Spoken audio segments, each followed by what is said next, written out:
Shoot me in the dick. Hello, everybody, and welcome to the digitally uploaded podcast. We've been playing a lot of Tetris the last couple of nights or days, and we're all going a little bit crazy from the Tetris music. But it is good music, so yeah. I'm going to put that away before I get yelled at for playing it a little bit more. But I'll introduce everybody who's on the podcast this week because there's a lot of people. I'm Matt, and with me this week we have Ginny. Hello, Ginny. Hi, Matt. How's it going? I'm good. I'm liking Tetris. How are you liking Tetris? I'm not very good at it, so probably the least out of everyone here. Ah, well, you just need to get good. We've also got with us this week Trent. Hello, Trent. Hello. Matt, quick question. We'll do a mini mental test. What day is it? It is Sunday. No, Saturday. It's the weekend, I know, because that gives me more time to play Tetris. And we've also got Lee. Hello, Lee. Hi, how's it going? Good, good. You're obsessed with Tetris too, right? I wouldn't say obsessed, but yeah, I'm very happy that it's here. I'm not upset at all. Yes, Tetris is it was a happy surprise this week. Good on Nintendo. And we're going to talk about Nintendo a lot in the podcast this week, but good on Nintendo for doing the thing that nobody expected and actually giving us a Tetris Battle Royale, convincing me that Battle Royales actually have some kind of future and giving me more Tetris to play. And finally this week we also have Brad. Hello, Brad. Hello, Matt.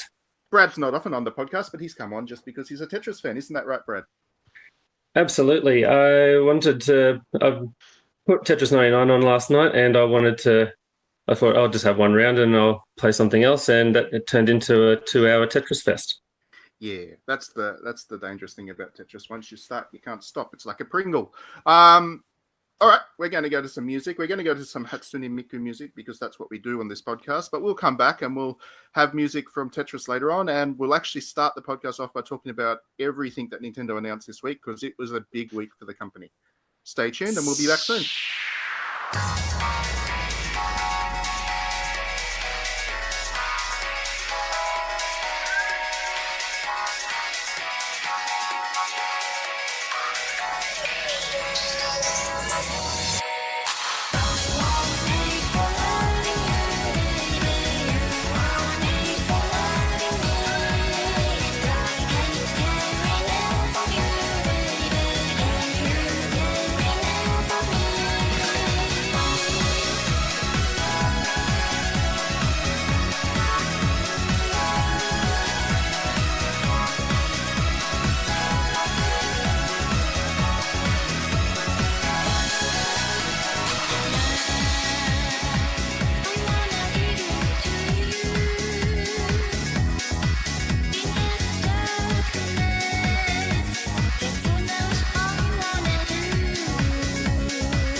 Welcome back, everybody.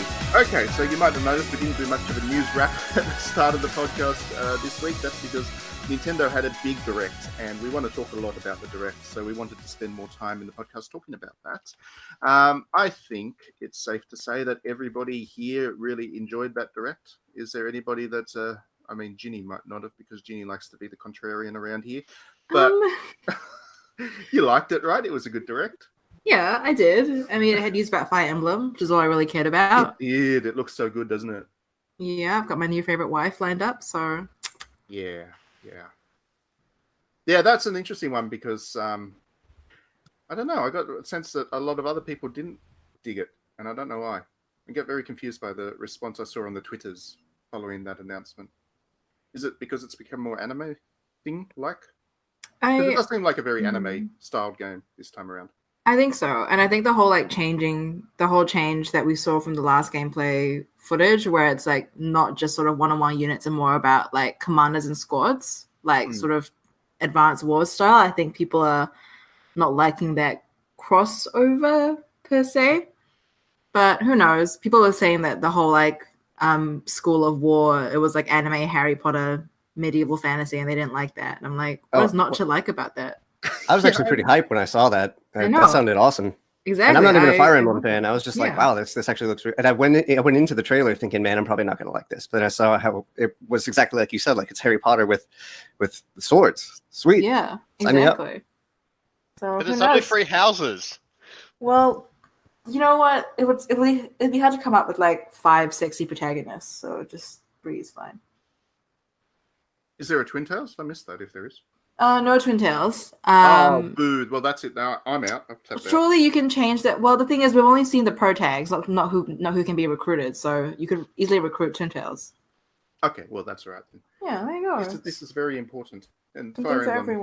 everyone. Something for everyone. Yeah, it looks pretty good. I mean, what about you, Brad? Are you keen on Fire Emblem? I know you're a pretty good Fire Emblem fan, but are you happy with the direction Nintendo's taking with this one? Yeah, I'm really keen on this one actually. I was one of the people that didn't really get. I've got the 3DS games, but I haven't actually had time to sit down and play them because there's always been something else that I've wanted to go and check out. But I think with the Switch game, I really want to play it because I'm pretty much digging Edelgard so far, and the Black Eagle. Yeah. And I would really like to teach her some things. I would like to give her detention. I did see a little bit of commentary about that. People seem to be creeped out about the student-teacher thing for some reason. But Well, I don't think they're like meant to be like middle schoolers. Like obviously they're killing each other on the battlefield. They're definitely of age to murder. So yeah, I was going to say, I mean, isn't it more like university students? And then exactly, it looks like a war college. Yeah, it looks more like college than. I mean, I assume if you're skirmishing and killing a bunch of people in the wild, you're not 14, right? This is not like a thing that you do as a teenager. So I don't know. To be fair- Hunger Games. To be fair, I discovered recently that Roy from Fire Emblem is actually 15 in the game. Oh God, Did you know that? no. Yeah, he's actually 15. Oh Like, my God, That's canon. Oh, no. Wait, how old's Lynn? Dare I ask? Yeah. I probably shouldn't be asking, but No, don't ask. it's probably best not to know. Okay, so what else about the Nintendo Direct do people like? I know you would have been right up about the Toad stuff, Ginny. God, I saw it and I just thought, just screw that. Like, just what a waste of space. You know, it went on for like 2.5 bloody minutes of Captain Toad nonsense. God, no one cares. Oh, Ginny. This is like your worst take, you know. Captain Toad. It is not my worst take. Captain Toad is a war criminal. I've gone on about this at length previously, backed up by legislation even. So I've still have to say about Captain Toad, and he can just rack off. Thank you very But much. now he's got a partner in crime. Which is even worse. She's aiding and abetting his traitorous ways. You have very strong opinions about Captain Toad. I do. World's worst mushroom. But I digress. That's fine. Completely unnecessary addition to the Nintendo library is more Captain Toad. But a really great addition, which I think is going to be off the chain, pun, Astral Chain. Looks freaking amazing. Is that the platinum one? Yes. Yeah, that looks pretty good. Even I like it, so it's going to be great. There we go. Crime fighting. It's got futuristic cops. It's got freaking. It's being directed by Takahisa Tora, who was a senior game designer on Nier Automata, which is obviously the game that I love. And Hideki Kamiya is going to be involved as well. So why not? It looks amazing. The boss fight sample that they show was just incredible in terms of scale. It looks like they just built on Nier's fundamentals and made it bigger and sexier. So yeah. The dual mechanic looking combat system looks pretty cool too. But I gotta admit, I wasn't terribly hyped just watching the trailer. Like, yeah, we got cops, robots, and futuristic. So it just felt like we kind of seen that before, at least to me. That's fair enough. Well, we have a launch date for that. It's video games. We've seen everything a million times. I know that's true. That's true. It's kind of hard. No, but I do get what you mean. Like I don't know. I liked it. I thought it looked pretty neat. But Platinum Games in isolation has never been my thing, I guess.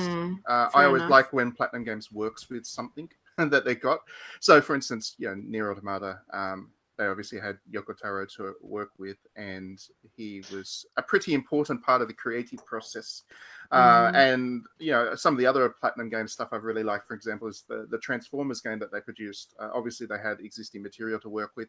I've never been such a massive fan of Platinum Games with its original stuff. Vanquish was okay, I guess, but yeah, I don't know. I'll wait and see. I think I hope they produce something amazing. I'm sure they've got the talent, but it's just the creative side of things that there's a big question mark about, because obviously this trailer didn't show us much in that regard, other than pretty cool police people. What about you, Brad? What was your highlight of the show? Because there were a lot. We've only started to talk about it. A lot of stuff to take in, but I don't think it's any secret that Link's Awakening was my favorite part of the Direct. I grew up on that game with my Game Boy, and that was one of my favorite games of all time, so I'm really, really excited for this one. Yes, the best Zelda game ever made. Don't at me. But it is. Yeah, I know. I'm not sold on the art style, I must admit. I don't know. So to me, it looks really like they look like plastic toys and everything. But I saw someone's recreated the trailer with the original game, and the color schemes look like they're just trying to match the Game Boy Color schemes. And I think it's interesting. I don't think it's for everyone's taste. I enjoy it, but it's certainly not something that everyone will dig, I don't think. Because it's one of those games that people are like crazily nostalgic about too. And whenever you get crazily nostalgic about something, anything that you do that perceives to mess with the base or what the original was is risky. And I think Square Enix found that out when it did that remake of Secret of Mana. And that was really terrible. And I just have this chilling vibe from this one that it looks like they've done something similar. The art style is scarily similar to what that Secret of Mana remake looked like. So I don't know. I want it to be good because it would be amazing. I like the art style. Like some of the scenes just in the trailer, because it was so fast paced, looked a bit. You couldn't really absorb it. But the more stills, like when Link's talking to the owl and that sort of stuff, you can really see the detail on how it looks a little bit more like a clay or plastic style animation. So I really like that from the game. And plus the trees look really, really good. I tweeted even, this looks like an Animal Crossing tree. Maybe the art style is going to be similar. They're really, really, it really pops the colors as well. So I actually like the art style. That wasn't my complaint. And the logo is also pretty cool, going towards the more Japanese style Breath of the Wild logo design rather than the retro design Zelda had for logos. I hadn't actually noticed that, Trent. It's a good... Okay, what was that one that had a demo released as well? Demon X Machina? Yeah, that one. Has anyone tried that demo? Because I haven't. Yep, I've heard things about it. It was cool. It also is kind of a generic sort of shooter mech type deal. You don't get a whole lot of like mech stuffed equipment to toy with in the demo. But to be fair, I didn't get all that far. I just played the first mission just to get a feel for the controls. I was most interested in it because it reminded me a little bit of an old game called Zone of the Enders, which I think is on PC now. I don't think it has a Switch release, but that was like that game only lasted like 7 or 8 hours, I think, maybe 10 at a stretch.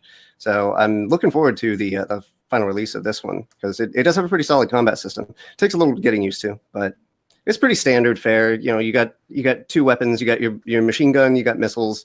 You fly around. You get a dash. It's kind of like if you ever play Dragon Ball Xenoverse. It's a little bit like the controls for that. Well, that's a quick way of making me lose my interest. Yeah, Dragon Ball Xenoverse, definitely not my thing. As Jump Force has been. Oh dear. Okay, maybe just the movement, not like the actual combat, but the movement is. Oh dear, that game. We might talk about that game a bit later, but oh dear, that game. Yeah, I don't know. Is that an internal Nintendo project, or is it just they're publishing for third party? I don't know that much about it, to be honest. Demon X Machina, I'm pretty sure that's third party. Yeah. Third party. Oh, okay, so because there was a guy, if you remember in the direct, that was one of the guys from their dev team that was talking about it. Right. Got you. Yeah, of course. You're right. What else were highlights? I really like the look of the demake of Dragon Quest 11. That looks great to me. I'm going to turn the NES 8-bit graphics mode, as they called it, on. Oh, yeah. I had a question about that. Yeah. Is that can you actually play throughout the whole game with that? Yeah. Or Yep. Yeah. What? The entire game that way, which is That's great. Cool. I'm going to turn that on as soon as I get that version of the game and not turn it back off again, because that's really cool. I love that. And I really like the look of it. It doesn't look 8-bit by any means. It looks closer to high-res 32-bit sprite work, but it looks really good fun. And it'll be a different way of playing Dragon Quest for people who have already done that. What else? Final Fantasy 7 and 9. 9's already on the Switch, and I've got it, and I've played it. And I must say, I really don't like the way that they've high-resed the character models, because the backgrounds are still the old kind of fuzzy PlayStation backgrounds. So there's a kind of an ugly contrast happening. But the game itself is great because it's Final Fantasy 9. Final Fantasy 7 comes, March 20? I think it's the same month as it Alive, so yeah, March. Yeah, so March, which is good. And of course, Final Fantasy 8's not coming because Square Enix has lost the code for that game and can't find it. And this is the most annoying thing that ever happens in video games to me these days. What else happened? Oh, Tetris. Tetris also came out. So if you got a Nintendo Switch and you haven't downloaded Tetris 99 yet, you're a bit crazy. So go and do it. And yeah, that is, as the name suggests, 99-player multiplayer online Tetris. Nintendo's giving it away for free to people who have subscribed to the online service. And as listeners will remember, I think it was about a week or two ago, we were talking about how bad that online service is because all it does is offer NES games. Well, it offers something a little bit more now. And I think that's a really good way of selling the subscription service because it really is that good. I didn't realize I wanted 99-player Tetris until I actually played 99-player Tetris. No one did. And it is really good. It is just, it's going to be a game I play for a very long time, I imagine. Yeah, and you heard me say at the start, I'm not upset about that because it seemed like a lot, at least at first, I was like, oh my God, they're giving us a Tetris. Seriously, Tetris Battle Royale. But then you play it and it's like, oh, this is actually really cool. Yeah, it's just something I didn't know I wanted this. Yeah, exactly. It's just something you can't imagine would work until you actually play it, and it works. Yeah. It really, really works. Oh, and I just realized we haven't even mentioned Rune Factory. That's how good this Switch Direct was. Yeah. Rune Factory, the RPG Harvest Moon crossover where you farm and kill stuff in equal measures, is actually coming back, which surprised a lot of people because the developer went bust and everyone assumed that was the end of Harvest Moon, but it's back. Not just with a remake of the last one, but also with an all-new one, which is really neat. I assume you're a fan of Harvest Moon, Ginny? Yes. I mean, not Harvest Moon, Rune Factory. I have any game that allows me to simulate a reasonably peaceful life. Yes. So yeah, that one was on my radar for sure. and it'll be really nice to have it on the Switch. I think. Like I played the Ever Loving Life out of the 3DS one, and I really liked how they've changed the aesthetic from I suppose the Harvest Moon-esque style from before to what it is now. So I'm very keen. Can't wait. Yeah. So I think, was there anything else that I've missed? Yes. Yoshi. Oh yeah, Yoshi's Crafted World. I played the demo for that too. That was okay. It was super easy. But I kind of figured it was going to be. It's just, the introductory level or whatever. But the controls seem pretty, it seems tight. You can like fire at stuff in the foreground and the background, and it does it automatically. It's just is what it is. It didn't really wow me, hold my attention too much. But there was one thing that I wanted to point out about the my pick from the Direct, apart from Mario Maker 2, because that one's kind of obvious. Yes, Mario Maker. Jesus. Now you mentioned the what is it? Little bits of nostalgia in there. Now, when they announced Bloodstained Ritual of the Night, I'm a huge fan of Castlevania Symphony of the Night. Yes. And that was the title alone was a not so subtle nod. Obviously, like the first game that they made was another Castlevania sort of ripoff, you could call it. You could call it that, but it's more like paying homage. But there was one little piece in the Direct where there was someone sitting in a chair and someone under them like popped them up. And there's a part in Castlevania Symphony of the Night, like right after you get the gravity boots, you can knock up the merchant, and he drops like a library card or something. And as soon as I saw that, I went berserk. I was like, oh my God, that tiny little nod. That was all I needed. I'm getting that game for sure. So yeah, for people who haven't been following along with that one, that is actually the creation of the guy that invented Castlevania. Oh, is it? I didn't know. Yeah, since gone independent, that was a big success on Kickstarter and has been delayed forever and a day. Unlike Mighty Number whatever it was, which was a catastrophe for the Mega Man dude. This one actually looks pretty good, and certainly the little one that they released as a teaser about a year ago now was decent. So this should be good. That would be a nice thing for people who are fans of Castlevania, that's for sure. Well, people liked the first one, the 2D one. I was surprised to see that there's that this one's like full 3D and fleshed out models and such. Yeah, it should be good. It should be good. All right, I think that does wrap up pretty much everything. No, we forgot the best game. Did we? What was that, Trent? Oni Kani. Oni Naki or whatever it's called. Oh, yes. Tokyo. You know I'm going to butcher Japanese words. Like, come on. Tokyo RPG Factory. Yes. So the developer behind I Am Setsuna and Lost Sphere. Lost Sphere. That's it. I was actually going to forget the name of it, Ginny. That's how bad I was. That's how bad my memory was of that. But it was actually a good game. I'm not saying it was, and I just forgot the name of it. But they're back, and they've created this, or they're in the process of making this one. This one is not a turn-based RPG, unlike the last two. This is going to be an action one. So, yeah, should be good. I imagine it'll be very nostalgic, as all of their... It looked a little Secret of Mana-esque to me. Yeah, and it actually has doesn't have one of the major creatives of Chrono Trigger on it. Didn't he join the team for this one? Oh, I think he did. I'm pretty sure I read that. So it's got heritage behind it. It'll be good. And Tokyo RPG Factory they're one of those developers you just want to see succeed, because they're doing nice things, very nice things. All right, so we're going to go to some music. We're going to use Tetris music now, and we're going to come back and we're going to talk about something very different: open worlds.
And welcome back. Okay, let's talk about open world games and more specifically how much they suck. Ginny. Okay, all right. Let's get one thing clear. I am not someone who is anti open world games. All right, I'm not anti open world games, but Far Cry. it really depends on the way that the open world approach is used. Like, it's one thing to have a completely bare open world for exploration that feels lived in, and another thing to just have open world environments filled with trash that contribute to nothing. Like, it's one thing to use it for environmental storytelling, which is great and good and tough to implement, but has a great payoff. And another thing, just fill it with content. And unfortunately, as is the trend with lots of Ubisoft games, Far Cry New Dawn is full of content. It's a very content game. It is a very, and not so much full of storytelling. So just as a whole, I feel like the open world quote unquote map for this game is smaller than the last Far Cry. And most of it is really just more of the same. The open world is filled with enemy outposts, treasure to find, loot to find, and companions to help you kill things better with. And that's really what the world is filled with. There's not a lot of organic exploration that you need to do. Like with every Ubisoft game, there's markers peppered throughout the world that tell you exactly what to do with who. So I think an open world game is really only good when you can actually explore, when you're incentivized to explore. I don't know if New Dawn does that though. Like, that's my main gripe with open world games. In Far Cry, and this is more of a general question because I'm remembering my experience that I had with Mad Max, another open world game. And my question is, even though you go to these different places, there's a lot of variety. Does it feel different when you go to these different places, like these different encampments? Or does it just kind of feel samey? Well, the problem there, I think, is the reason why it feels samey is intentional design choice. Like, for those that don't really know, I guess, the background of the game, Far Cry New Dawn is set in the same place as Far Cry 5. So it's a direct continuation, I suppose, of the previous game, whereas before they were all just randomly scattered across the world in different timelines and whatnot. It's a direct follow-on from Far Cry 5. So if you recognize the landmarks from Far Cry 5, they might mean something to you. But otherwise, it's just basically like a reskin of the old map used for the game, like down to some of the music even being the same. So I think the design choice to make it look thematically similar from location to location is just meant to benefit those who played the old game, because you're meant to look at this new product and go, right, the whole landscape of Hope County has changed since Far Cry 5, and that's how this has been changed, and it's been changed constantly and continuously in this particular way. And so that design choice to make outposts and encampments very similar is deliberate. But I think if you haven't played Far Cry 5, then that nuance is lost on you. Yeah, the one thing I will say, at least Far Cry was designed to be an open world game from the start, and kind of that is the point of it, which is my way of segueing into my commentary about the open world game I've been playing this week, or have played this week, and that was Metro Exodus, which really, really annoys me, and kind of it speaks to an issue that I've had with so much of AAA stuff, especially the last generation, where this idea that games need to be open world or whatever because that's what AAA games are, it's just running rampant. Like for Metro, the original Metro, which was based quite effectively on the book, was quite linear and quite tight in terms of how much you had room to move around, but because it was a stealth-based game, so you needed to be able to find paths through levels. But it was a linear, confined experience within the underground of the Russian metro system, which is where the book was based, and the whole story was about that kind of sense of claustrophobia and everything being quite enclosed, and you're in tunnels, and all of that was actually part of the setting, the atmospherics, the storytelling, everything in the book. And I felt the original game did a good job of capturing that.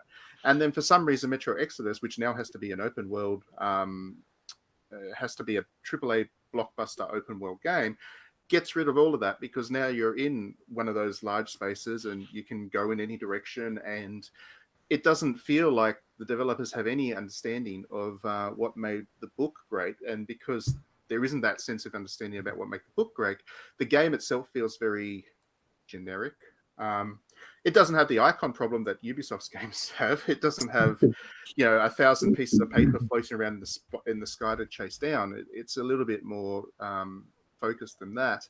But even still, having 2 or 3 different directions to go, and you've got all that downtime as you walk or travel from one spot to the next, and you come across random things along the way, like enemies to fight and stuff. None of that feels like Metro the book, and that just annoys me. The best parts of Metro Exodus are those small moments where you actually do get into a more confined space and have to explore it as you would with the previous Metro games, and that comes across too infrequently for me. So I got a lot of hate for not liking Metro, but screw it all, I'm right, and everybody else who liked it is wrong, frankly. But yeah, what about everybody, the other people on the podcast this week? What are your thoughts about open world games? I know you probably haven't been playing Far Cry and or Metro, but everybody's been playing open world games over the last generation. What's for you? I mean, is the genre itself an issue, or what defines a good open world game if you like the genre? Well, you and Jenny actually kind of hit both the points into one that I wanted to make. I think the best open world games are the ones that aren't actually open world. They call themselves open world, but they're secretly linear, in the sense that I've been playing Hollow Knight this week, right? Which, by the way, new whole game coming out, Silk Song. It's not an expansion; it's a whole new game. They announced it right after the direct. But in Hollow Knight, it feels like it's an open world, right? But you come to these places where you're effectively blocked off. Same way you do in Zelda, same way you do in Metroid, same way you do in Castlevania, until you find whatever you need to get past. So you have to go find that first, and then you go back there and you have to remember, and you say, aha, now I remember seeing this blue door and I have this key, or I have this thing that says it goes into a slot, so I can go back. And it feels like an open world, but it really is more linear. And I guess that was kind of the main point I wanted to get at, is that there's still this direction, but it feels like it's coming from yourself, but it really is just the game guiding you to where you need to go next. Yeah, absolutely. And I mean, another good example of that is Dark Souls and Neo, where you are actually, I mean, it feels open, and the game creates that perception of openness, and you do have room to explore, and you have secrets to find and all that kind of stuff, which is great. But at the same time, the game does funnel you through an experience, because otherwise you're kind of left out there on your own. You get lost and you waste time, and pacing starts to become an issue and all that kind of stuff. And I think, yeah, the developer holding some kind of control over the order in which you experience things and the pace at which you do so is actually not something that we should be discouraging in developers, as open world games like Ubisoft tend to do. So yeah, I totally agree with you. But I do like the feeling of them hiding it. Yeah, absolutely. In the sense that it feels like it's you, yeah. Yeah, you want to feel like the agency's on you to still explore. Like in Breath of the Wild, you can go straight to Ganondorf if you want, or Ganon, whatever. Yeah, right at the start. Yeah, absolutely. And it's gonna be a bad time, but you can. I mean, Bloodborne, for example, is another example. You can see off in the distance there are all kinds of things that you can go and explore them at some point. But getting there, you do need to follow a certain path, which is good. I think that's a better way of doing things. Create the perception of openness, but still have some authorial control over it. What about you, Brad? I know you're right up into Red Dead Redemption, and that's probably the most popular example of a great open world game for people who like the genre. What about Red Dead Redemption kind of sets it apart from lesser open world games, in your opinion? So Red Dead Redemption, I know there's a few people on this podcast that probably aren't as big fans of it as myself and Alan, who's sadly not here today. But I like Red Dead Redemption because I want to just touch on the point that Ginny made before when she was talking about worlds that feel like they're being lived in. Red Dead Redemption is a game that doesn't have a map full of 2,000 icons for you to go and chase. There's icons, of course, like where the shops are, where the next mission is, and things like that. But there's it's like a world that you can explore and go and find landmarks and just little Easter eggs, and it's just a world that you can just explore if you feel like it. Like I was on chapter 2 for probably about 30 hours just exploring the world, riding my horse around and trying to discover landmarks, gravestones, different kinds of animals, things like that. And I think that's something that Breath of the Wild does really well as well. Except when you find the landmarks in Breath of the Wild, they don't really pop up on your map. It's more discovering what had happened while Link was asleep, where if you go to, say, Death Mountain, near where the Gorons live, and you're traveling down the side of the volcano, you see a couple of abandoned houses, and you kind of just look around looking at these houses, and you can just tell that something bad had happened there because there's a whole bunch of dried up molten rock surrounding those houses. So something had definitely happened there, but it's just up to your imagination on what actually took place there. And that's the kind of open world games that I like, rather than like Ubisoft the game and games like Spider-Man, which is fun, but there's just too many icons and they just kind of just tell you too much hand-holding and telling you what to do. You know, the thing that really annoys me with stuff like Ubisoft and Spider-Man 2, frankly, as good as those games are in some ways, and I certainly, for example, love the Assassin's Creed series and always find time for them. But one thing that really annoys me is if I'm in the middle of doing something, to have more icons pop up and say, hey, go this way, hey, go this way. I get a bit of mild OCD when I'm playing games. I like to actually finish, as much as possible within an area. So to constantly feel like I'm being pulled in different directions at once, that comes across as really bad game design for me. I prefer developers and whatever that keep you focused on one thing at a time, one objective. And as much as I have issues with Metro in the way that it uses open world to the detriment of the backing of the book, at least Metro understands that. I'll give it that much. The open world is designed in such a way that you can focus on one thing at a time, which is good. I prefer that. What about you, Trent? We'll finish up. Give us an example of a good open world in your view, and what makes it good. Well, for what I was playing last year was probably the biggest time I was playing a lot of open world games, and you're gonna hate it, but the biggest game I was playing, which was an open world game, was actually Spider-Man last year, and I finished it. Speak of the devil. And you're going to say, oh, but it's a Ubisoft... It's not a Ubisoft game, but it uses the Ubisoft formula in terms of there's lots of stuff around, you have to do this to do that, and it's a very collectathon, gamified experience.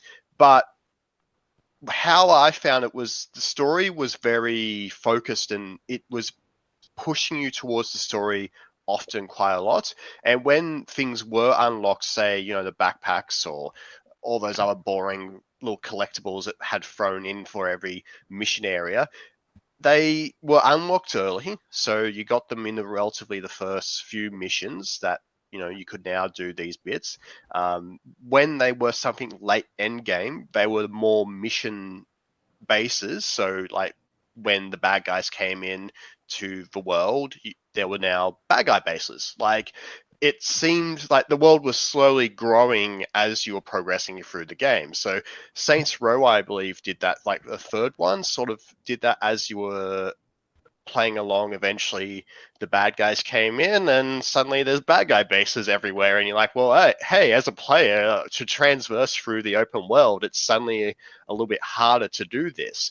And so I like that sort of concept where the world was evolving as I was getting further along the missions. And Spider-Man, the mission structure seemed very linear, as I was saying, because it was forcing you in some ways to be like, oh, here's a new mission. Oh, the dialogue is about this new mission. Oh, I'm going to go towards this new mission. And as I was going towards this new mission, all those little collectathon points you were saying you hated, they were all in the way. So I'm like, okay, well, I'll get the birds, which are like flying around. I'll get the backpack while I'm heading towards this mission. And suddenly I started racking up the collectathons as I was going towards each mission. So I actually like Spider-Man from it did the formula, and it did the formula well, though. And so that's why I'm going to say it was a good open world game, but it definitely isn't a perfect open world game where obviously you want one where it's a little bit more linear, it's a little bit more lived in, it's a little bit more expansive in terms of how you feel as you're just transversing the world. But I think Spider-Man did that pretty well. Yeah, I mean, I really liked Spider-Man's narrative itself. I like the core missions. I like the set pieces when you were fighting particular bosses, or whenever there was something designed around Spider-Man, I liked it. What I really couldn't stand was when you suddenly had to go off and do a 4 or 5 different step mission for those bloody science boxes that were scattered around. Or the backpacks. I just felt like I had to go and pick everyone up as I was passing by it, and that meant you had to clamber over buildings, and it was all just to find a stupid backpack that was stuck somewhere, or having to drop down to ground level to take photos of things, which I didn't really care that much about. Anything that was designed around Spider-Man was great. Everything about the rest of it, I could pass on. So anyway, it was a good game, don't get me wrong, but I just have issues with open world games. I have lots of issues, but I have issues in particular with open world games. Okay, we'll go to some music, and I don't know what music we'll use. Lee, pick something. Put you on the spot. Pick a song, any song from a video game.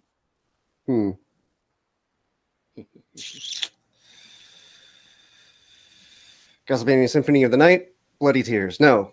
Okay. Dancing Pails. Okay. Castlevania. City of the Night. No Tetris Extreme music? We already had Tetris, so we're only allowed Tetris once. Alan would really kill me if I... Wait, what was the one that... Music. So, Castlevania music, we're going to come back and I don't know what we're going to talk about. It's going to be a surprise. You're going to have to stay tuned in.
And we're back, everybody. So, when we were talking about Nintendo way back when, at the start of the podcast, I missed a very important game that I should have mentioned, and I feel really terrible for forgetting because it's Chocobo Mystery Dungeon. We got a release date for that and stuff, and I love Chocobo Dungeon. I love it with an absolute passion. It's going to be one of my highlights of the year because I played the Wii version for about 300 odd hours, and this is just that Wii one, but HD'd and stuff. So definitely looking forward to it. But it's a good segue into what we'll talk about for the third section of the podcast this week, and that is character mascots, because there are quite a few games out there now which have characters or launch characters that become so popular that they become kind of merchandising opportunities and almost more valuable than the game itself for the developer or publisher. And the obvious, I mean, Chocobo's a good example of it, but the most obvious and most famous example is, of course, Mario from Nintendo. Mario now being more recognizable than Mickey Mouse and stuff. Obviously, Nintendo makes a lot of money, not just from Mario games, but from Mario, the character itself. And it's an interesting one because, and I'll open this up to everybody else on the podcast to have their thoughts about, but one thing that is quite obvious to me is that Japanese developers and publishers are very good at creating these mascot characters and then selling them and making a lot of money from them beyond the actual games themselves, or the anime, or the film, or whatever. Whereas I think that Western developers and publishers don't seem to be as tapped into that kind of resource. They might make a little bit of money from merchandising and whatever, but it seems to be something that's not quite as much of a priority when going into game development. I don't know. What are your thoughts? I mean, do you think I'm right? Do you think I'm wrong? Well, the most recent example to me, and I still haven't played through it, but was Mario and Rabbids Kingdom Battle. And I thought that was a very odd combination of what I didn't even realize was a mascot. I had no idea who the Rabbids were. And apparently they're not even particularly popular. They're mostly popular in France, to my knowledge. But they're enemies from Rayman, Ubisoft's thing. So I just thought it was kind of strange that like Nintendo would be willing to share their bread and butter, their OG IP with Ubisoft's really kind of non-entity kind of side enemies. I thought that was a little strange, but it worked, at least as far as a game. Well, the Rabbids, I think, are fairly close to being kind of major property, I guess. They did do a TV series around the Rabbids, Ubisoft. And so they're obviously mascots in their own right, and Ubisoft has worked hard to try and expand, I guess, their presence beyond video games. But you are right. I mean, the weighting of the various properties there is very much heavily weighted towards Nintendo's characters being the more valuable ones. I guess that just shows that Nintendo was willing to work with a publisher and share its IP in order to get a good quality game, which we did out of it, which was great. But it's a good example of it. I think another one would be Smash Brothers, of course. Nintendo is very good at using its characters for additional opportunities. It always has been. I mean, Mario Kart was an early example of that. Smash Brothers is another example of that that's been coming on strong in recent years. It seems like the company makes these characters and whatever, and then finds ways of continually reusing them, which is, it's got to be easier than new IP development. Because if you can imagine, if you had to make 300 different platformers and 300 different leads for platformers, it's much easier just to have Mario be the popular one and just make a lot with him. So what are your thoughts, Ginny? Do you, especially in terms of, I guess, Western development, why do you think that there doesn't seem to be that same focus on merchandising or creating characters or creating mascots to then merchandise out? I think the way that stuff is marketed fundamentally is different in the West than in Asia. Like even you see the trend with like Chinese mobile games, for example. People market the characters as the ones that are, I suppose, what they want fans, the part of property that they want fans to get attached to. Whereas I feel like in Western marketing, games like Halo, even where we have a mascot character like Master Chief, you're selling the brand. They're selling the concept of the person that you want to be when you enjoy the game, if that makes sense. Like Western marketing is so tied into bullshit like Doritos and Mountain Dew and limited edition skulls and guns, that I feel like they're selling the experience of enjoying the game as opposed to selling you the game itself. Whereas I feel like Japanese marketing and Chinese marketing, focusing on characters that appeal to people, they create long-lasting bonds. And these long-lasting bonds are why people do dumb shit like buy a game like Rabbids and Mario. And I mean, I did it. I'm guilty of that. You say Rabbids and Mario is a dumb idea? Just listen, okay? It is a dumb idea. It just happened to work out. So, it's the fact that it's a secondary mascot character from a game like it was like Rayman's X Mario. It was Rabbids X Mario, and Rabbids weren't even major enemies in Rayman. They had one Rayman Rabbids game. Like, so, like, what I'm trying to say is, like, why Rabbids work so well is just beyond me, but it's just the effervescent focus that Rabbids and Mario had on marketing for the Rabbids. Like the Rabbids Instagram, the Rabbids Twitter page, like they went all out and they tried to build a relationship with the mascot character, and that's why it worked. Like we don't really. Well, you don't need to market Mario anymore. Yeah, well, exactly. But like that's the thing is like even if you had like a crossover that was like Rayman and Mario, you would want to market at least one of them. Like the whole reason why these crossovers I think from Japan do so well is because fans care about the character in the property, not just the property. It's no longer like Tales. It's not like a Tales of Chronicle whatever crossover with Final Fantasy. It's like it would be like marketing a Noctis specific crossover in a different game. Yeah. And because people focus so hard on Noctis as the mascot from FF15, that would sell like fucking hotcakes because of that relationship. So yeah, I think I think you're right. And I mean if you go to Japan, mascots are everywhere, not just from video games. Everything has a mascot. I mean their tax department has a mascot. Exactly. Individual towns have multiple mascots. Everything has a mascot, and it works for them because people do feel that kind of connection with something if they think it's attractive or cute or whatever. A good example is Kumamoto Prefecture when they had a huge earthquake a couple of years ago. They rolled out their character mascot, which you can check out on Google or whatever. His name's Kumamon, and he's a bear. And he's an adorable bear, and he earned millions of dollars for the prefecture to help with the earthquake recovery efforts just by being on, kind of charity goods and just by being out there in the public, kind of representing the town or the prefecture. So that works. It definitely works. And it works for commercial use as well. I mean, a good example of that. And I'm going to mention her, so deal with it.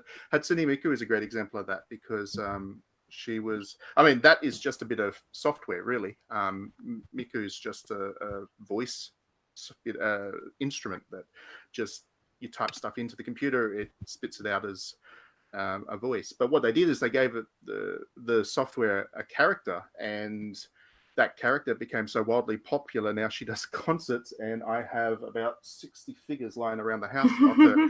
So it works. They get a lot of extra money. They sold me the software, but more than that, they sold me a couple of $1,000s worth of junk that I don't need. But so want. It's so good. I'm sorry, I shouldn't say that in the presence of my Miku doll.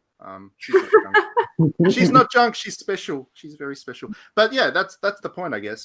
It's not just it earns the company more money, but it also creates the connection between person and that product, and then that person then becomes much more likely to pay attention to that product and buy into it more often. And yeah, you go to Japan and everything's colorful and mascots everywhere. The trains have mascots. The trains have mascots on the trains. You come back to Australia and everything looks so bland by comparison. It's so dull. There's no color in this country. On the topic of like the Western, you were saying earlier, the Western games, you were wondering why don't these get marketed so well with mascots, is the biggest Western publisher, I guess, is Microsoft, and their games are Halo, and then you've got the Halo guy, Master Chief from that, and then you've got Fallout, and you've got the guy, the funny looking dude. Anyway, so the point is... Fallout dude. I will say the Fallout dude is actually a good example of, I guess, a Western publisher doing something with its mascot, because that Fallout dude is everywhere and he's instantly recognizable and people buy into their games just for him. I know my wife picked up Fallout Shelter on the mobile. She likes her mobile games and stuff. And she got into that game because the dude was charming and cute and interesting, which got her interested in that game in the massive pile of mobile games that are free to play and stuff. So my point wasn't how good the Fallout dude is. It was more the fact that Western properties are more dude bro, more shooty, more, I guess more serious, more experienced like that. So nothing is cute, nothing is for everyone. And I think that's the reason why Japanese mascots work so well, is because they're tailored towards they're for everyone. Whereas, the Western ones, there's a little bit of that barrier because the Fallout dude, Master Chief, they're all they're all from, M+15 sort of really high rated video games, like they're shooty games, rather than, oh, look at this cute little, fluffy ball like a Yoshi or a Kirby or whatever. Like they're a fun little platformer which can be experienced from anyone who's like 2 or whatever, which has like fond memories when they're like 12, which then goes, oh, I remember this, and then they start buying all of the toys themselves, and then when they're 30, they're suddenly like, oh, hey, I remember this, and they're suddenly buying it again. Like it tracks their life where they've got memories of this fun little mascot, and that's why it sells so well to basically everyone. I mean, Disney does a good job with that. You got to say Disney knows how to create its mascots, and Disney knows how to make a lot of money from them. And Disney certainly rolls them out. I mean, those porgs from bloody Star Wars, those were purely designed to sell junk post movie, and people love them. So I think Disney's an exception, but I mean that's a little bit beyond video games because Disney doesn't have too much to do directly with video games anymore. Actually, if you recall, and we didn't mention this in the direct, but the Disney Tsum Tsum Festival game is coming out sometime this year. That looks so great! I can't wait to play that. That's so cute. I actually played the Tsum Tsum arcade game in Japan a couple of times, and it's a lot of fun. So is it? It looked really goofy, but it did make me, because a lot of people have been saying that Sora could potentially. This is a minor segue. I won't take too long on this, but that Sora could potentially be in Smash, right? But I've always been saying like Disney is not going to do any kind of crossover like that. That's just not. That's their IP. They own it. But I don't know, that could be a possibility now. Yeah, absolutely, and I hope so. I actually hope the Tsum Tsums actually get put into Smash. That would be great. Donald Duck Tsum Tsum would actually rock Smash, and you all know it. On that note, we're going to go to music and finish up. Hopefully Nintendo actually paid attention to that, and we do get a Donald Duck Tsum Tsum in Smash. That would be really great. I'd love for a game developer to just listen to me once and put their stuff in the game. One day it's going to happen. Yeah, one day it might happen. I keep trying. But we'll go to some music, and since Brad didn't have too much to say in that one, unfortunately, Brad, you get to pick the song to finish us up. Oh, can I have the Graveyard theme from Ghouls and Ghosts? Ooh, that's going back. Yeah, we can do that. Graveyard theme, Ghouls and Ghosts. All right, thanks very much for tuning in, everybody. Thanks, everybody, for being on the podcast, as always. And we will be back next week, I imagine, unless something dramatic happens and the world blows up. And we'll have more things to talk about. In the meantime, go play Tetris 99. It's that.